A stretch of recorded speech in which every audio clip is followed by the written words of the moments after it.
বুধবার কোচবিহার জেলার Changrabandha immigration checkpost পরিদর্শন করেন কোচবিহারের জেলা শাসক অরবিন্দ কুমার মিনা।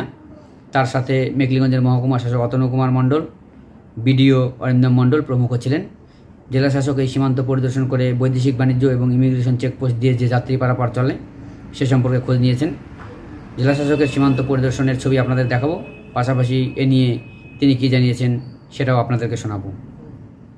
বুধবার চ্যাংড়াবান্ধা স্থলবন্দর ও ইমিগ্রেশন চেকপোস্ট এলাকা পরিদর্শন করে বৈদেশিক বাণিজ্য এবং রাজ্য সরকারের সুবিধা পোর্টাল নিয়ে খোঁজ খবর নিলেন কোচবিহারের জেলা শাসক অরবিন্দ কুমার মিনা।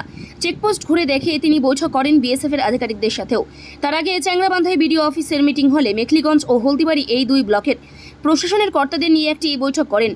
সেই বৈঠকে উন্নয়নমূলক বিভিন্ন প্রকল্প নিয়ে আলোচনা করা হয়েছে। কোথায় কতটা কাজ হয়েছে, কী কাজ জরুরি ভিত্তিতে করা দরকার, কোনো কাজ আটকে রয়েছে কিনা ইত্যাদি বিষয় নিয়ে বৈঠকে উঠে